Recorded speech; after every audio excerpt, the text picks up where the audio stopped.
Hello hi friends, welcome to my world my kitchen. ఈరోజు మనం street style bale puri చూసేస్తున్నామండి. చూడండి ఎంత కలర్ఫుల్గా ఉందో, అంతే టేస్టీగా కూడా ఉంటుందండి. వీడియో కానీ నచ్చితే ప్లీజ్ లైక్ చేయండి, షేర్ చేయండి, సబ్స్క్రైబ్ చేసుకోండి. ఎలా చేయాలో చూసేద్దాం. ముందుగా నేను ఒక బౌల్ తీసుకున్నానండి. అందులో ఒక 1.5 కప్పు మురుమురాలను వేసుకుంటున్నాను.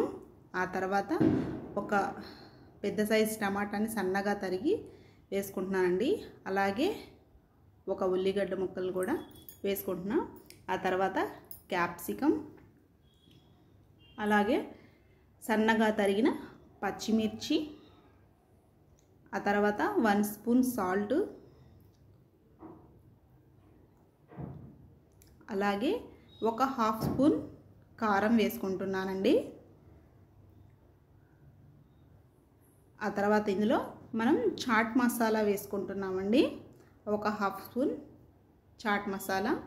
ఆ తర్వాత పుట్నాలు ఒక 1/2 కప్పు,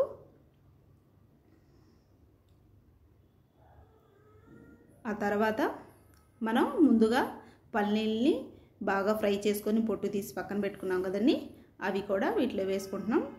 ఆ తర్వాత సన్న కారపూస ఉంటుంది కదండి, ఆ సన్న కారపూసను కూడా వేసుకుంటున్నాం. ఆ తర్వాత సన్నగా తరిగిన కొత్తిమీర. ఇప్పుడు ఇవంతా బాగా మిక్స్ చేసుకోవాలండి. ఇప్పుడు మనకి ఆనియన్స్, టమాటాలు వీటిలో అన్నిట్లో ఉన్న తడి అంతా బాగా వీటికి పట్టేయాలి. ఆ తర్వాత ఒక నిమ్మకాయని తీసి పిండుకుంటున్నానండి. చూడండి, మన బేల్ పూరి రెడీ అయిపోయిందండి. దీన్ని మనం సర్వింగ్ బౌల్లో సర్వ్ చేసుకుందాం. చూడండి, ఇలా ఒక ప్లేట్ నిండా తీసుకొని సన్నకార పూసను వేసుకుంటున్నానండి నేను. ఆ తర్వాత పైన కొత్తిమీర వేసుకుంటున్నా గార్నిష్ కోసం. చూడండి, మన బేల్ పూరి రెడీ అయిపోయిందండి. అది స్ట్రీట్ స్టైల్లో చాలా టేస్టీగా ఉంటుందండి. వీడియో కానీ నచ్చితే ప్లీజ్ లైక్ చేయండి, షేర్ చేయండి, సబ్స్క్రైబ్ చేసుకోండి. ఎలా ఉందో కామెంట్ చేయండి.